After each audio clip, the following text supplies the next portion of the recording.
सुप्रभात बच्चों। हम समास पढ़ रहे थे। तो दो या दो से अधिक पदों के परस्पर मेल से उत्पन्न होने वाले विकार को समास कहते हैं। जब दो शब्दों को जोड़ा जाता है तो उनके मध्य में जो विभक्ति होती है उसका लोप होकर वो एक शब्द बन जाते हैं, उसे हम समास कहते हैं। तो द्वितीय तत्पुरुष हम पढ़ चुके थे, अब हम तृतीय तत्पुरुष पढ़ते हैं। जिस समास का पूर्व पद तृतीया विभक्ति में हो, मतलब समास में दो पद होते हैं, पूर्व और उत्तर, तो उसमें पूर्व पद किस में होना चाहिए? तृतीय विभक्ति में। और ऐसे सुबंत पद का तत्कृत, सुबंत मतलब ऐसे शब्द जो संज्ञा सर्वनाम या विशेषण हो, ऐसे शब्द का तत्कृत मतलब उसके द्वारा किए गए गुणवाचक शब्द के साथ तथा अर्थ शब्द के साथ तृतीय तत्पुरुष समास होता है। इसको अभी उदाहरण जब समझाएंगे तब समझ में आएगा आपको। तो इसमें कौन से शब्द आपको याद रखने हैं? पूर्व, सदृश, सम, ऊनार्थ, कलह, निपुण, मिश्र, संलक्षण आदि शब्दों के साथ भी तृतीय तत्पुरुष समास होता है। इसमें देखिए, पूर्व मतलब पहले, सदृश मतलब समान, सम्मानी भी समान, ऊनार्थ मतलब हीन, कलह मतलब कलह लड़ाई झगड़ा, निपुण किसी चीज़ में निपुण होना, मिश्र यानी मिला हुआ, और संलक्षण मतलब सहज या सामान्य। तो इन ये शब्द जहाँ उत्तर पद में होंगे वहाँ भी पूर्व पद में हमें तृतीय विभक्ति लगानी है, वहाँ तृतीय तत्पुरुष समास होता है। तो अब इसको समझ लेते हैं। देखिए, नखई भिन्न। अब नखई भिन्न, तो नख यानी नखई में कौन सी विभक्ति आ रही है? तृतीय बहुवचन आ रहा है ना। और भिन्न, भिन्न शब्द, तो इसका क्या मतलब हुआ? नखई भिन्न मतलब नाखूनों से भिन्न, नाखूनों से तोड़ा गया। तो नखई भिन्न तो सुबंत पद है ये, नख नाखून, ठीक है। इसके द्वारा तत्कृत, यहाँ लिख रहा है ना तत्कृत, उसके द्वारा किए गए गुणवाचक शब्द के साथ, उसके द्वारा क्या काम किया जा रहा है? तोड़ने का काम किया जा रहा है, इसलिए यहाँ तृतीय तत्पुरुष है। तो जब हम इसका समास करेंगे, समास विग्रह का, तो क्या करेंगे?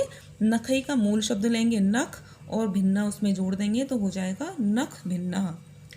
इसी तरह खड्गेन हतः मतलब तलवार से मारा हुआ, आहत किया हुआ, ठीक है। तो यानी तलवार हमारा सुबंत पद है, इसके द्वारा तत्कृत मतलब उसके द्वारा क्या कार्य किया गया है? तोड़ने, आहत करने का, काटने का।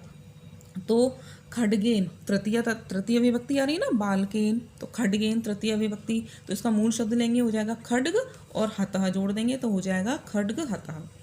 इसी तरह हरिणा त्रातः मतलब हरि के द्वारा त्रात रक्षा किया गया, हरि के द्वारा, तो हरिणा में तृतीय विभक्ति है तो मूल शब्द हो गया हरि और त्राता उसमें लगा जोड़ देंगे तो हो जाएगा हरि त्राता।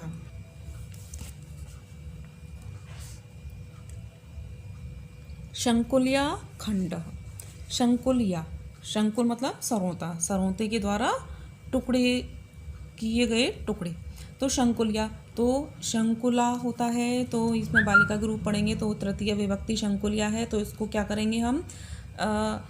मूल शब्द लेंगे शंकुल और खंडा जोड़ देंगे तो हो जाएगा शंकुल खंडा। फिर मासेन पूर्वः, अब पूर्व देखिए इसमें शब्द में दे रखा है, जहाँ पूर्व शब्द आएगा वहाँ पूर्व पद में तृतीया होगी और तृतीय तत्पुरुष समास होगा। तो मासेन पूर्वः, मासेन में तृतीया है ना, तो मूल शब्द लेंगे मास और पूर्वा जोड़ देंगे हो जाएगा मास पूर्वा।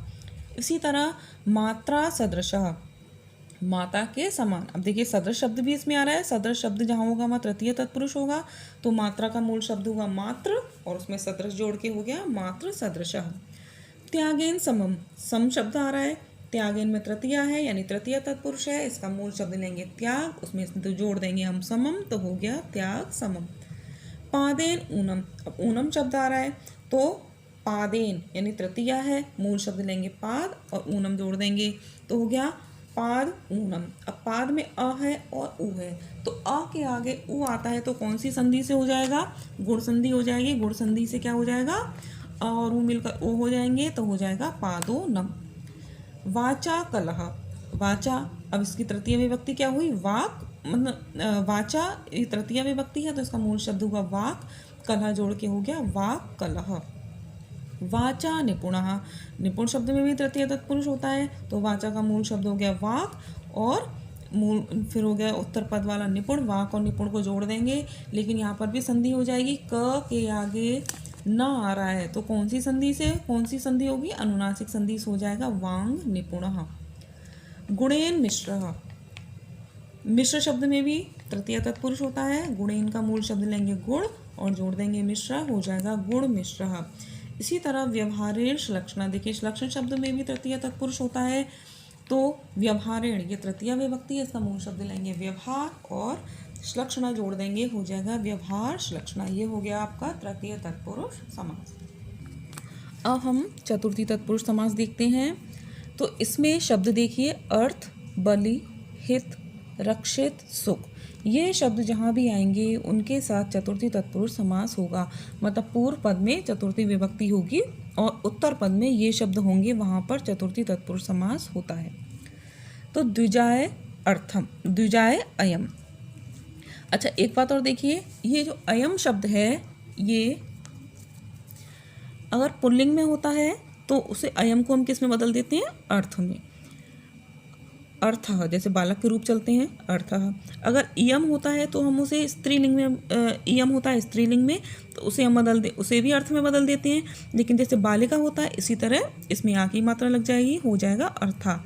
और अगर इदम होता है तो वो है नपुंसकलिंग में, तो उसे हम इदम को हम बदल देंगे अर्थ में अर्थम, यानी जैसे फलम होते हैं ना इस तरह से लिखा जाएगा। ठीक है, तो ये बात आपको याद रखनी है। अगर अयम है तो उसको अर्था कर देंगे, इयम है तो स्त्रीलिंग में उसे अर्थां कर देंगे और इदम नपुंसकलिंग में उसे अर्थम कर देते हैं। ठीक है, अब उदाहरण देखते हैं। द्विजाय अयम, ठीक है। अब अयम, इसका भी मैंने आपको बताया, अयम को हम किस में बदल देते हैं, पुल्लिंग में होता है अयम, इसको हम अर्थ में बदल देते हैं।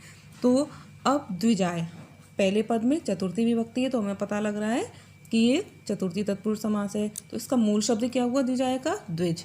ठीक है, और अयम को हम किस में बदलना है, हमको अर्थ में। और अर्थ क्योंकि पुल्लिंग में है इसलिए अर्थ। तो जब द्विज और अर्थ को हम जोड़ेंगे तो द्विज के आ और अर्थ का आ मिलकर दीर्घ संधि हो जाएगी, तो इसमें बड़े आ की मात्रा हो जाएगी और ये शब्द हो जाएगा द्विजार्थः। फिर है द्विजाय इयम, तो इयम को अभी मैंने बताया था आपको स्त्रीलिंग में होता है, इसको अर्था में बदल देते हैं। द्विज प्लस अर्था और यहाँ भी आ और आ मिलकर दीर्घ संधि होके हो गया द्विजार्था। फिर है बालकाय, फिर है बालकाय इदम। अब इदम को हम किस में बदलते हैं, नपुंसकलिंग में होता है अर्थम में, फल की तरह चलते हैं। तो और पूर्व पद से हमें पता लग रहा है कि चतुर्थी विभक्ति है, तो इसका मूल शब्द लेंगे बालक और इदम की जगह हम कर देंगे अर्थ और इनको मिलाएंगे तो हो जाएगा बालकार्थम। सीतायै इयम, अब सीतायै यानी इसमें बालिका के रूप चल रहे हैं, बड़ी ए की मात्रा है, इसमें बालिका यही होता है तो हो गया सीतायै इयम। तो सीतायै की जगह क्या आ जाएगा, मूल शब्द क्या है सीता, और इयम को हम किस में बदल देंगे अर्थ में, और क्योंकि स्त्रीलिंग है इसलिए हो गया सीतार्था। फिर है भूतेभ्य बलि। अब बलि शब्द हमारे शब्दों में था कि जहाँ बलि शब्द होगी वहाँ पर चतुर्थी तत्पुरुष होगा, और पूर्व पद की विभक्ति देखकर भी हमें पता लग रहा है कि चतुर्थी विभक्ति है, तो मूल शब्द हो गया भूत और बलि जोड़ के हो गया भूत बलि। गोभ्य हितम, हित शब्द में भी चतुर्थी तत्पुरुष होता है, तो गोभ्य मूल शब्द हो गया गो और हितम जोड़ के हो गया गो हितम। अश्वेभ्य रक्षितम, रक्षित शब्द में भी चतुर्थी तत्पुरुष समास होता है। अश्वेभ्य, तो इसका मूल शब्द हो गया अश्व और रक्षितम जोड़ दिया तो हो गया रक्षितम। मतलब अगर समास विग्रह को हमें समास करना है समास विग्रह का, तो हम क्या करेंगे, उसकी विभक्ति हटाकर मूल शब्द लिख देंगे और बाद वाला शब्द एज इट इज लिख देंगे तो वो समास हो जाएगा। कन्यायै सुखम, सुख शब्द में भी चतुर्थी तत्पुरुष होता है, तो कन्यायै का मूल शब्द हो गया कन्या और सुखम जोड़ दिया हो गया कन्या सुखम। इसी तरह कुंभाय मृत्तिका, मतलब कुंभ के लिए, घड़े के लिए मिट्टी। ठीक है, तो चतुर्थी है विभक्ति इसलिए हम इसका मूल शब्द लेंगे कुंभ और मृत्तिका जोड़ देंगे तो हो जाएगा कुंभ मृत्तिका। ये आपका चतुर्थी तत्पुरुष समास हो गया। आशा है आपको समझ आ गया होगा। धन्यवाद।